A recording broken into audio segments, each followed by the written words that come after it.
கர்த்தருடைய பரிசுத்த நாமத்திற்கு மகிமை உண்டாவதாக. மீண்டும் இந்த நாளிலும் உங்கள் ஒவ்வொருவரோடும் தியானிக்கும்படியாக ஒரு சிறிய தியானத்தை கர்த்தருடைய கிருபையிலே எடுத்து வந்திருக்கிறேன்.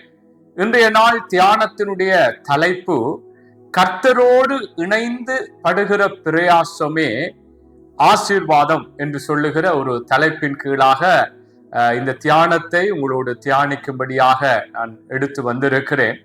கர்த்தரோடு இணைந்து படுகிற பிரயாசம் அது எங்களுக்கு ஆசீர்வாதத்தை தரும். அன்பானவர்களே, நாங்கள் கர்த்தரை விட்டு என்று சொல்லும் பொழுது கர்த்தருடைய வார்த்தைகளை விட்டு, கர்த்தருடைய வழிகளை விட்டு, கர்த்தருடைய அன்பான சில அவருடைய வழிநடத்தல்களை விட்டு நாங்கள் செய்கிற பிரயாசங்கள் அது எதுவாக இருக்கலாம். வேலை காரியங்களுக்கான பிரயாசங்களாயிருக்கலாம், படிப்பு காரியங்களுக்கான பிரயாசங்களாயிருக்கலாம். எங்களுடைய வாழ்க்கையில எதற்கெல்லாம் ஒரு முயற்சி, எதற்கெல்லாம் ஒரு பிரயாசம் நாங்கள் செய்கிறோமோ அந்த பிரயாசம் தேவ பிள்ளைகளே எங்களுக்கு அது ஒரு ஆசீர்வாதமான நிலைகளுக்குள்ளாக அது கொண்டு வராது, அல்லது அது ஆசீர்வாதமான ஒரு காரியத்தை எங்களுக்கு நிரந்தரமாக அது எங்களுக்கு நடத்தாது அல்லது காட்டாது என்பதுதான் நான் சொல்லுகிற விடயம். கர்த்தருக்குள்ளாக தேவ பிள்ளைகளே நாங்கள் ஒவ்வொருவரும் தேவனுடைய ஜனங்கள் என்று சொல்லப்படுகிற நாங்கள் எங்களுடைய சுய புத்தியிலே சாய்ந்து அல்லது எங்களுடைய மனசும் மாம்சமும் விரும்புகிறது போல நாங்கள் ஒரு முயற்சிகளையோ ஒரு பிரயாசங்களையோ செய்யாமல் கர்த்தருடைய ஒரு வழிநடத்தலோடு, கர்த்தருடைய அந்த பலத்தோடு, கர்த்தருடைய கிருபையோடு, அன்புக்குரியவர்களே, நாங்கள் ஒவ்வொரு பிரயாசங்களையும் நாங்கள் செய்யும் பொழுது அது எங்களுக்கு ஆசீர்வாதமாயிருக்கும். கர்த்தருடைய வழிநடத்தல் என்று சொல்லும் பொழுது, கர்த்தரோடு என்று சொல்லும் பொழுது ஒரு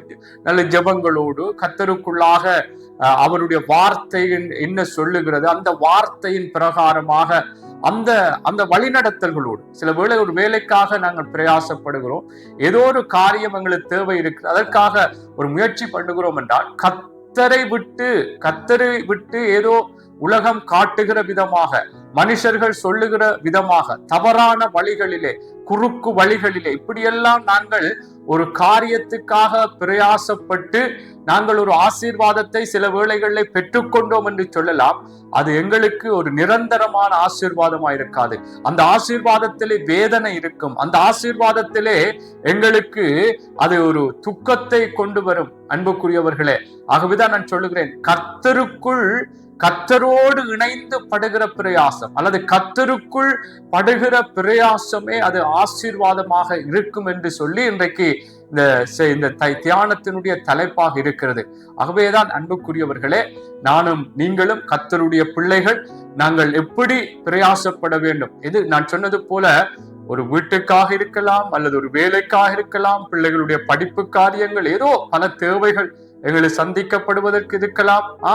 என்ன விடயங்களா இருந்தாலும் கர்த்தருக்குள்ளாக அந்த பிரயாசத்தை செய்யுங்கள். அந்த பிரயாசத்தை நீங்கள் செயற்படுத்தும் பொழுது கர்த்தர் அதில் வெற்றியை தருவார். ஒரு வியாதி ஒரு சுகமாக்கப்பட வேண்டுமா, ஆண்டவரோடு ஜெபம் பண்ணி கர்த்தருடைய வார்த்தையிலே நாங்கள் விசுவாச அறிக்கை செய்து ஒரு மருத்துவர்களிடத்திலே நாங்கள் அன்புக்குரியவர்களே ஒரு மருந்தை எடுத்தால் கூட அதிலே எங்களுக்கு கர்த்தர் ஒரு ஆசீர்வாதத்தை தருவார். அதை விட்டு கர்த்தருடைய வழிகளை விட்டு நாங்கள் சில வேளைகளிலே மருத்துவர்கள் மீதே ஒரு நம்பிக்கை வைத்து அதிலே ஒரு விசுவாசம் வைத்து அப்படி நாங்கள் போகும் பொழுது அன்பானவர்களே அது ஒரு நிரந்தரமான ஒரு ஆசீர்வாதத்தை தராது. அது சில வேளைகளிலே அது ஏதோ கொஞ்ச காலம் ஓகே போல இருக்கலாம். கர்த்தருடைய பிள்ளைகள் நாங்கள் எப்படி இருக்க வேண்டும்? கர்த்தரோடு அந்த பிரயாசம். மருத்துவர்களிடம் போய் நாங்கள் அந்த வியாதிக்கான மருந்துகளை பெற்றுக்கொள்ளத்தான் வேணும். ஆண்டவரே, இந்த இடத்திலும் இந்த மருத்துவர் எனக்கு மருந்தை தரும் பொழுது அதிலே உங்களுடைய அற்புதம் நடக்க வேண்டும், அதிலே நீங்க அப்படியான ஒரு பிரயாசம். அல்லது ஒரு வீடு புதுசா எடுக்க போறீங்களா, ஒரு வேலை காரியங்களுக்காக முயற்சி செய்கிறீர்களா, படிப்பு காரியம் எல்லாம் கர்த்தருக்குள்ளாக கர்த்தருடைய வழிநடத்தலோடு அன்புக்குரியவர்களே அந்த பிரயாசங்களை செய்யுங்கள். அது உங்களுக்கு ஆசீர்வாதமாயிருக்கும். வேதம் சொல்லுகிறது அங்கே 1 கொரிந்தியர் புஸ்தகம், அன்புக்குரியவர்களே, அங்கே 15வது அதிகாரம் 58வது வசனம் சொல்லுகிறது, ஆகையால் எனக்கு பிரியமான சகோதரரே, கர்த்தருக்குள் நீங்கள் படுகிற பிரயாசம் விருதாவா இராதென்று அறிந்து நீங்கள் உறுதிப்பட்டவர்களாயும் அசையாதவர்களாயும் கர்த்தருடைய கிரியையிலே எப்பொழுதும் பெருகுகிறவர்களாயும் இருப்பீர்களாக. ஆமென். என்ன சொல்லுகிறார்? கர்த்தருக்குள் படுகிற பிரயாசம் விருதாவா இராதா, அது பிரயோஜனம் இல்லாமல் போகாதா என்றுதான் இங்கே சொல்லப்படுகிறது. அதனாலே அன்பான சகோதர சகோதரிகளே, கர்த்தருக்குள் பிரயாசப்படுங்கள். அது எங்களுக்கு ஒரு தோல்வியை கொண்டு வராது, அது எங்களுக்கு ஒரு பிரயோஜனம் இல்லாமல் போகாது. நிச்சயமாய் ஆண்டவர் எந்த காரியத்துக்காக நாங்கள் பிரயாசப்படுகிறோம், கர்த்தருக்குள்ளாக நாங்கள் அந்த பிரயாசத்தில் ஒரு வெற்றியை காண்போம். கர்த்தர் மனித தயவுகளை உண்டாக்கி ஒரு வேலை காரியங்களுக்காய் கர்த்தருக்குள்ளாக கர்த்தருடைய பாதத்தில் இருந்து ஜெபித்து கர்த்தருடைய வார்த்தையின் பிரகாரம் அந்த வேலை காரியங்களுக்கு பிரயாசப்படுகிறோமா, கர்த்தர் அதிலே வெற்றி தருவார். ஆமென். அல்லது ஏதோ ஒரு தேவைகளுக்காக நாங்கள் ஒரு பிரயாசப்படுகிறோமா, அந்த தேவைகளை கர்த்தர் சந்திக்க வைப்பார். கர்த்தருடைய அந்த வழிநடத்தலோடு கர்த்தருக்குள்ளாக ஜெபங்களோடு கர்த்தருடைய சமூகத்தில் இருந்து அந்த தேவை சந்திக்கப்படும் நம்ம ஜெபித்து அந்த தேவைக்காக நாங்கள் பிரயாசப்படும் பொழுது கர்த்தர் அந்த காரியங்கள் எல்லாம் சந்திக்க பண்ணுவார். என்ன காரியமா இருந்தான், சில வேளைகளோட பிள்ளை பாக்கியங்களுக்காக கூட சிலர் பிள்ளை பாக்கியங்கள் இல்லாமல் அப்படியா இருக்கும் பொழுது கர்த்தருக்குள்ளாக ஜெபித்து கர்த்தருடைய வார்த்தைகளை தியானித்து ஆண்டவருடைய வாக்குத்தத்தங்களை சொல்லி இப்படியாக விசுவாசித்து அன்பானவர்களே நாங்கள் பிரயாசப்படும் பொழுது கர்த்தர் அதை வாய்க்க பண்ணுவார். அதான் இங்கே பவுல் சொல்லும் பொழுது, கர்த்தருக்குள் படுகிற பிரயாசம் விருதாவாயிராது என்று அறிந்து நீங்கள் என்ன செய்ய வேண்டுமோ, உறுதிப்பட்டவர்களாயும் அசையாதவர்களாயும் கர்த்தருடைய கிரியைகளிலே கர்த்தருக்குள்ளாக நீங்கள் செய்கிற காரியங்களிலே பெருகுவர்களா இருக்க வேண்டும் என்று சொல்லப்படுகிறது. இதைத்தான் அங்கே சங்கீத புஸ்தகத்திலும் பல காரியங்கள் சொல்லப்படுகிறது. 127வது அதிகாரம் 1வது வசனம் 2வது வசனத்திலும் உங்களுக்கு தெரிந்த வசனம் தான், கர்த்தர் வீட்டை கட்டாராக கட்டுகிறவர்களின் பிரயாசம் விருதா. அப்ப கர்த்தர் அதிலே ஒரு செயற்பட வேண்டும். கர்த்தர் வீட்டை கட்டினாத்தான், கர்த்தர் அதிலே அவருடைய வழிநடத்தலோடு காரியங்களை அங்கே செயற்படுத்தும் பொழுதுதான் அந்த அந்த அந்த பிரயாசம், கட்டுகிறவர்களுடைய பிரயாசம், ஆமென், அதான் அந்த பிரயாசம் ஆசீர்வாதமாய் மாற வேண்டும். கர்த்தருக்குள்ளாக அந்த காரியங்கள் கர்த்தருக்குள்ளாக கர்த்தர் இந்த காரியங்களை வாய்க்க பண்ண வேண்டும். கர்த்தர் இந்த விடயங்களில் ஒரு வெற்றி தர வேண்டும் என்று சொல்லி ஆண்டவருடைய வார்த்தையின் பிரகாரம் எங்களுடைய வாழ்க்கைகளை கட்ட வேண்டும். எந்த காரியம் இருந்தாலும் அந்த பிரயாசம் அப்படியான கர்த்தருக்குள்ளான ஒரு பிரயாசமா இருந்தால்தான் அது எங்களுக்கு ஆசீர்வாதமா இருக்கும். அடுத்த வசனம் தான் சொல்லுகிறது என்ன, கர்த்தர் நகரத்தை காவலாகில் காவலாளர் விழித்திருக்கிறது. கர்த்தர் காக்க வேண்டும். அதை விட்டு நாங்கள் எங்களுடைய பலம் எங்களுடைய காரியம் எல்லாம் இருக்கிறது என்று நாங்கள் செயற்படுவோம். அது ஏதோ ஒரு நாளைக்கு அன்புக்குரியவர்களே, சில வேளை கொஞ்சம் காலம் ஏதோ எங்களுடைய பலத்திலே எங்களுடைய காரியங்களிலே ஏதோ ஒன்று பாதுகாப்பு போல இருக்கலாம். கர்த்தரை நாங்கள் முன்வைத்து, கர்த்தர் ஆண்டவரே நாங்கள் இந்த இடங்கள்ல இருந்தாலும் நீங்கள் முதலாவது முன்னணியிலே நிற்க வேண்டும், காக்க வேண்டும் என்று சொல்லி அப்படியான கர்த்தரை முன்பாக வைத்து கர்த்தருக்குள்ளாக ஒவ்வொரு காரியங்களையும் செய்யும் பொழுதுதான் அது பிரயோஜனமாயிருக்கும், ஆசீர்வாதமாயிருக்கும். ஆமென், அல்லேலூயா. ஆகவேதான் அன்பானவர்களே, நான் என்ன சொல்லுகிறேன், கர்த்தரோடு இணைந்து கர்த்தருக்குள் பிரயாசப்படுகிற அந்த பிரயாசம் எங்களுக்கு ஒரு ஆசீர்வாதம், நித்தியமாக எங்களுக்கு அது ஒரு அந்த ஆசீர்வாதத்திலே ஒரு வேதனை இருக்காது அன்பானவர்கள். ஆமென். ஆகவே அங்கே பாருங்கள், சங்கீதத்திலே 128:2 சொல்லுகிறது என்ன, உன் கைகளின் பிரயாசத்தை நீ சாப்பிடுவாய். ஆமென். உன் கைகள் கர்த்தருக்குள்ளாக அன்பானவர்களே, அந்த முதலாவது வசனத்திலே நீங்கள் பார்க்கும் பொழுது கர்த்தருக்கு பயந்து என்று சொல்லி அந்த வார்த்தை தொடங்குகிறது. அப்படியாக கர்த்தருக்கு பயந்து நாங்கள் கர்த்தருக்குள்ளாக நாங்கள் ஒரு பிரயாசப்படும் பொழுது கர்த்தர் எங்களுடைய பிரயாசங்களை அதான் நான் ஏற்கனவே உங்களுக்கு சொன்னேன், நாங்கள் ஒரு வேலை காரியமா இருந்தாலும் ஒரு தவறான வழிகளிலே தவறான முறைகளிலே அந்த வேலைகளை அந்த பிரயாசங்களை செய்வோம் என்றால் அதை நாங்கள் அன்பானவர்களை நாங்கள் சாப்பிட மாட்டோம். அது ஒரு வேதனை. ஏன் சாப்பிட மாட்டோம் என்ற எண்ணத்தை சொல்லுகிறேன் என்றால் அது எங்களுக்கு ஒரு வேதனையாக மாறிவிடும் அன்பானவர்கள். அது ஒரு கொஞ்ச காலம் ஏதோ ஒரு நிலைகளிலே அது எங்களுக்கு ஒரு வேதனையாகத்தான் இருக்கும். ஆமென். அதுதான் சொல்றேன், கர்த்தருடைய பிள்ளைகள் கர்த்தருக்கு பயந்து கர்த்தருக்குள் நாங்கள் படுகிற அந்த கையின் பிரயாசங்கள் எங்களுக்கு அது ஆசீர்வாதமா இருக்கும். ஆமென். ஆகவே அன்பானவர்களே, கர்த்தரை விட்டு, ஆமென், கர்த்தரை விட்டு, கர்த்தருடைய வழிகளை விட்டு, கர்த்தரை சார்ந்து கொள்ளாமல் நாங்கள் ஒரு பிரயாசங்களை ஒரு முயற்சிகளை செய்ய வேண்டாம். கர்த்தரோடு இணைந்து, ஆண்டவரே இந்த காரியங்களை செய்ய போறேனப்பா, உங்களுடைய வார்த்தையின் பிரகாரம் இந்த விடயங்களில் நான் நடந்து இந்த பிரயாசத்தை செய்ய எனக்கு உதவி செய்யுங்க என்று சொல்லி அந்த பிரயாசங்களை செய்யுங்கள். கர்த்தர் உங்களுடைய வேலை காரியமா இருந்தாலும், பிள்ளைகளுடைய படிப்பு காரியங்களோ, பிள்ளைகளுடைய எதிர்கால காரியங்களோ எல்லாவற்றையும் கர்த்தர் ஆசீர்வதிப்பார். ஆமென். ஆகவே கர்த்தரோடு இணைந்து பிரயாசப்படுங்கள். கர்த்தரோடு இணைந்துட்டா கர்த்தரு பிரியமான முறைகளிலே உங்களுடைய என்ன காரியங்கள் உங்களுக்கு இருக்கிறதோ அவைகள் சந்திக்கப்படுவதற்கு கர்த்தரோடு இணைந்து கர்த்தருடைய வார்த்தையின் பிரகாரம் பிரயாசப்படுங்கள். கர்த்தர் ஆசீர்வதிப்பார்.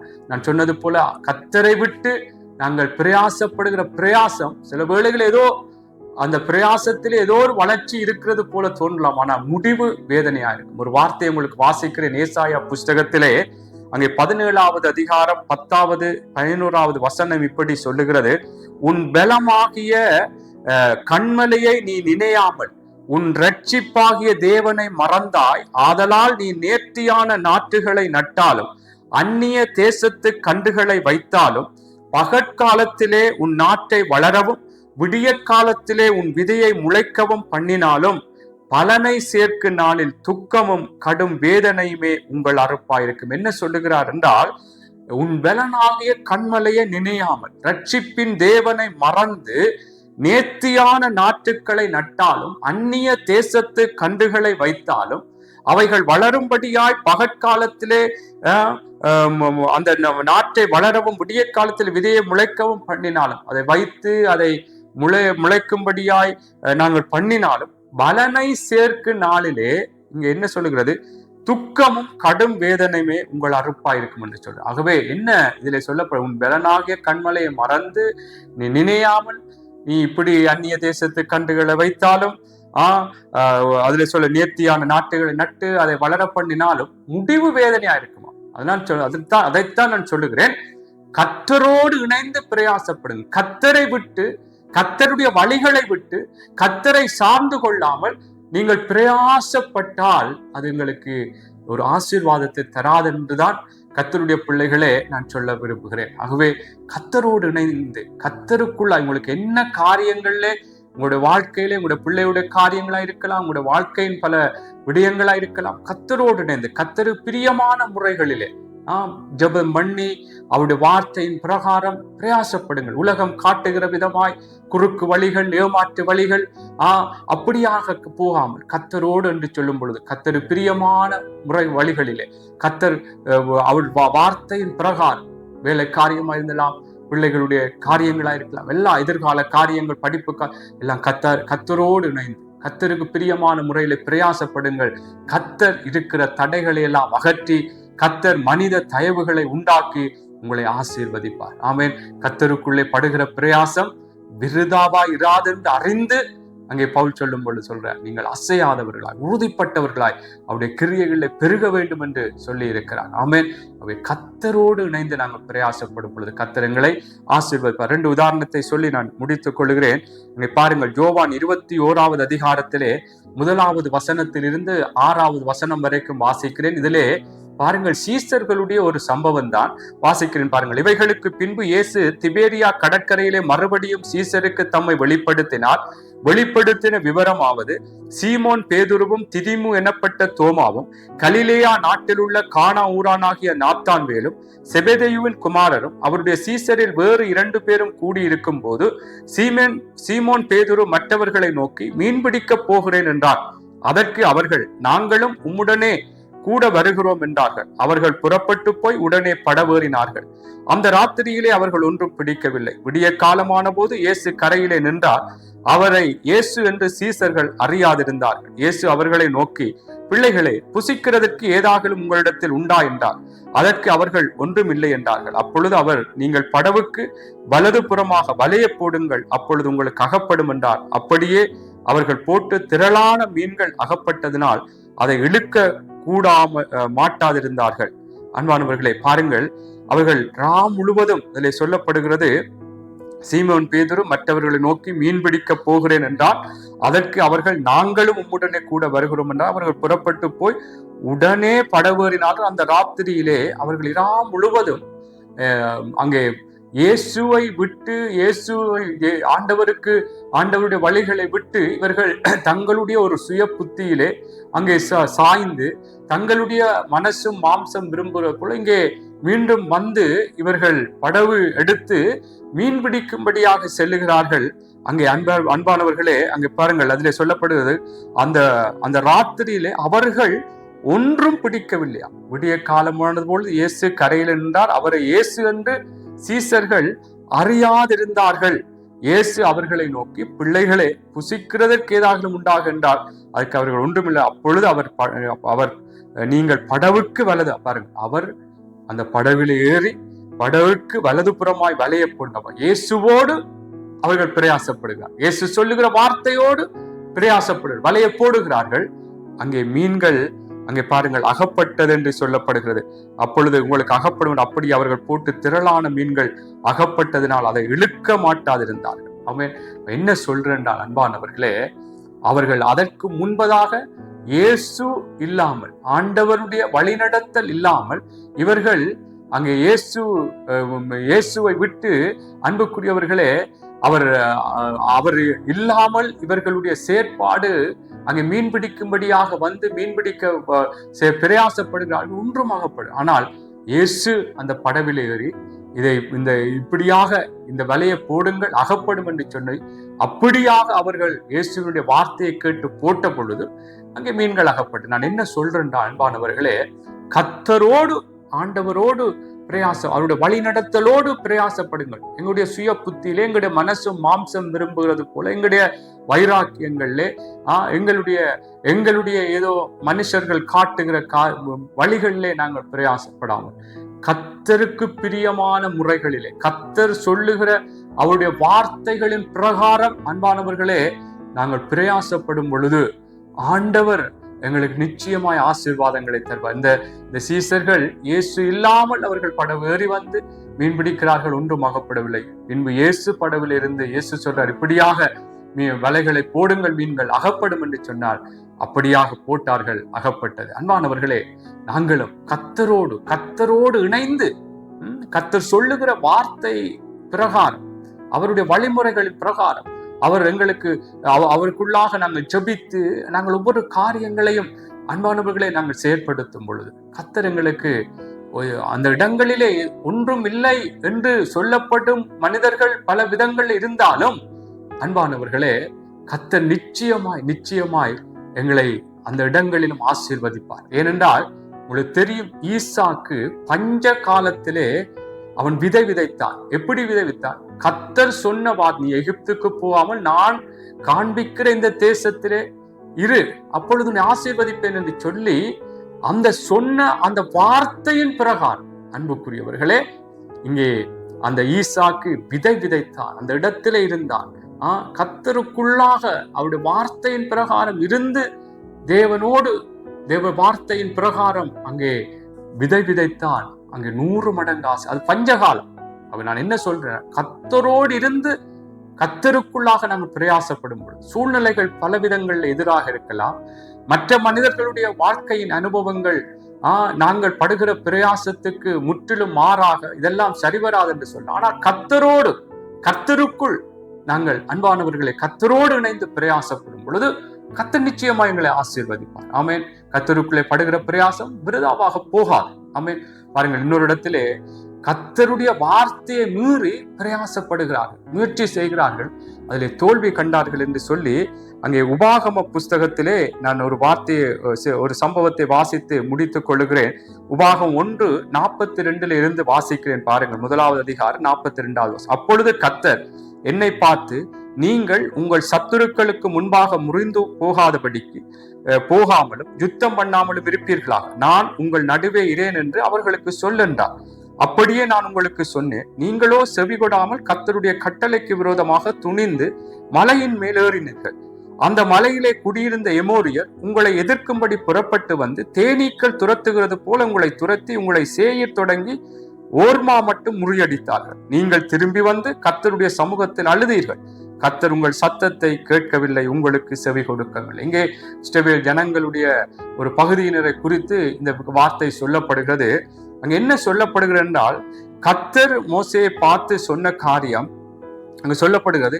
நீங்கள் உங்கள் கர்த்தர் அதாவது மோசே இடத்திலே கர்த்தர் சொன்னதை இங்கே மோசே சொல்கிறார், நீங்கள் உங்கள் சத்துருக்களுக்கு முன்பாக முறிந்து போகாமலும் யுத்தம் பண்ணாமலும் இருப்பீர்களாக. நான் உங்கள் நடுவே இரேன் என்று அவர்களுக்கு சொல்லென்றார்.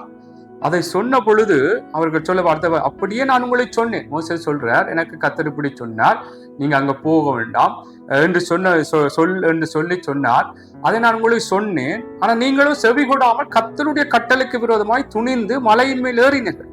அந்த மலையிலே குடியிருந்த எமோரியர் உங்களை எதிர்க்கும்படி புறப்பட்டு வந்து தேனீக்கள் துரத்துகிறது போல உங்களை துரத்தி உங்களை சேயீர் தொடங்கி ஓர் மட்டும் முறியடித்தார். நீங்கள் திரும்பி வந்து கர்த்தருடைய சமூகத்தில் அழுதீர்கள். கர்த்தர் உங்கள் சத்தத்தை கேட்கவில்லை, உங்களுக்கு அதாவது கர்த்தருக்குள்ளாகத்தான் இவர்களுடைய செயற்பாட்டு விடயம் இந்த விடயத்துல இருக்கிறது. ஆனா கர்த்தர் சொன்னார், இப்ப நீங்க போக வேண்டாம், நீங்கள் அங்கே அவங்களோட யுத்தம் பண்ணாமல் இருங்கள் என்று சொல்லி மோசேட்டை சொல்லி அவங்கள்ட்ட சொல்லு சொன்ன. ஆனா இவங்கள் கேட்காமல் அந்த எதிரிகளை சந்திக்கும்படியாக இவர்கள் போகிறார்கள். எதிரிகள் இவர்களை முறியடித்தார். என்ன சொல்றார், கர்த்தரோடு இணைந்து பிரயாசப்படுங்க.